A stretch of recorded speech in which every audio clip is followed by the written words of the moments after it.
Good morning, my dear students. In our last session, we have discussed about the oxidative decarboxylation of the pyruvate, which is a 3-carbon molecule, right?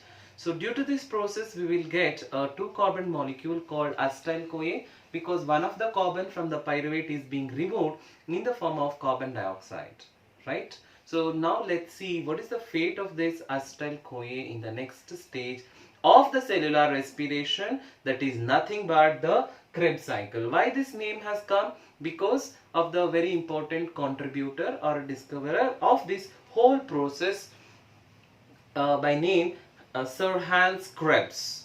This whole process is also called TCA cycle because the first product which is produced here, the citrate, which is a 6-carbon molecule and it has the 3 carboxyl groups in it. So the name given as tricarboxylic acid cycle. Okay.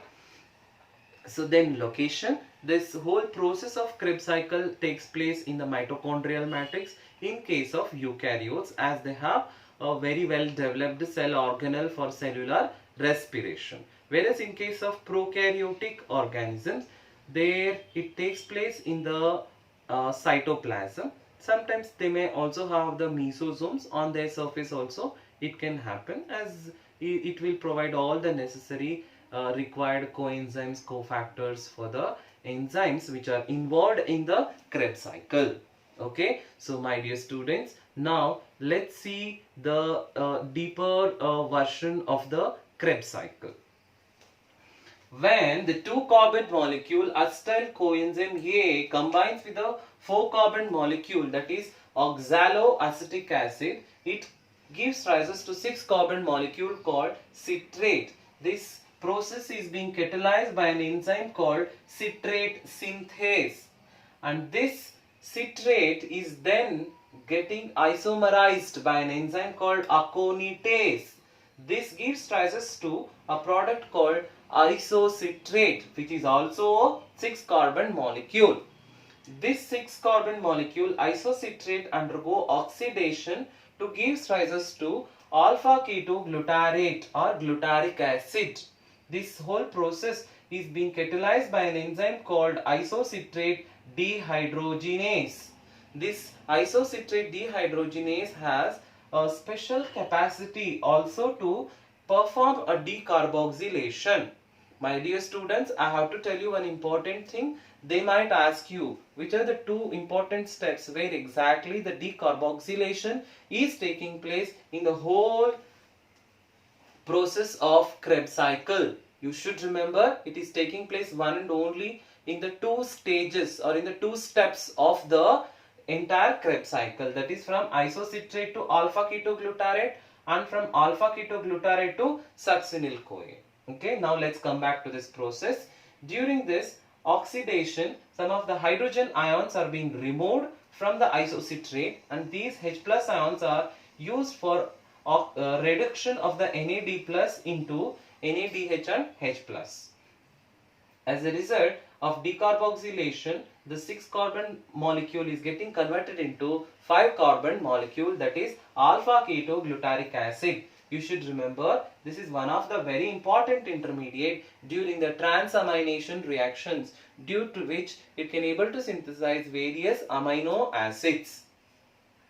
So that's the reason, and along with this there are so many intermediates which are involved here. They are also taking part in the anabolic processes. Some of them are involved in the fatty acid synthesis, some of them are involved in the protein synthesis by transamination processes. As a result, we call this Krebs cycle not only as a part of the catabolic process but also as a amphibolic pathway, because it can perform a role in the catabolism also as well as in the anabolism also. Okay, now let's come back to the process.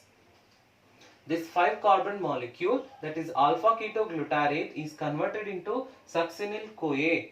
How? By an enzyme called alpha ketoglutarate dehydrogenase. This enzyme also have a capacity to add up the coenzyme A molecule here. So due to this, we will get a 4-carbon molecule called succinyl-CoA. because it's not just adding up the coenzyme A and not just doing the oxidation, but it also has a capacity to decarboxylate. As a result, the 5-carbon molecule, the alpha ketoglutarate or glutaric acid, is converted into 4-carbon molecule called succinyl-CoA. This succinyl-CoA undergoes a conversion into succinate by an enzyme called succinyl-CoA synthetase. Here, this coenzyme which was attached to the succinyl-CoA is being removed, and during this the substrate level phosphorylation takes place. The GTP is produced from the GDP, and again this GTP is converted into ATP molecule. You should remember that when the NADH is being subjected for ETC or electron transport system, they are going to generate the 3 ATP molecules, whereas the GTP can give rise to only 1 ATP. Next we will see this succinate is subjected for once more oxidation by an enzyme called succinate dehydrogenase, due to which we will get the FADH2. You should know that FADH2 can give rise to only 2 ATPs. This fumarate subjected for hydration, where one molecule of water is being added up by an enzyme called fumarase, and from this we will get the L-malate. This L-malate is then converted into oxaloacetic acid by an enzyme called L-malate dehydrogenase. Here oxidation is taking place, that is some of the hydrogen plus ions are removed from the L-malate to give rise to oxaloacetic acid, and during this the NAD plus is converted into NADH and H plus. One important thing you have to remember here, when the isocitrate dehydrogenase and alpha ketoglutarate dehydrogenase are functioning, they are also doing decarboxylation, but here there is no decarboxylation, so you have to emphasize on it. Okay my dear students, so in my next video we will see that the balance sheet of the Krebs cycle. Before that I have to tell you which are the important points you have to keep it in remember from the NEET point. Okay, so now let's see those important points. So they might ask you, there are totally how many oxidation processes are happening in one Krebs cycle? You can see here 1, 2, 3 and 4. There are total 1, 2, 3, 4. There are totally 4 oxidation processes are happening, and they might also ask you by one Krebs cycle how many NADH and H plus ions are produced.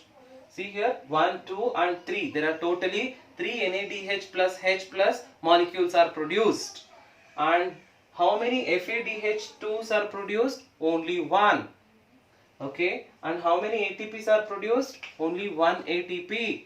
But if they ask you a question from 1 glucose, when it enters into Krebs cycle, how many NADH2s are produced? You have to multiply it by 2, because from 1 glucose we will get 2 pyruvate. When 2 pyruvate produces the 2 acetyl-CoA, so that's why when 2 acetyl-CoA will enter into Krebs cycle, it can result in the 2 Krebs cycles. As a result, totally we will get 6 NADH and H plus molecules, and 2 FADH2 molecules, and 2 GTP or ATP molecules. Okay, so you have to be very careful when you read the question in our NEET exams. Otherwise you may lead to the mislead, and even though you know the correct answer, there are chances that you may go wrong. So please read the question thoroughly. In the next video we will have a detailed view of the balance sheet of the totally, like how many ATPs are produced. Okay, thank you.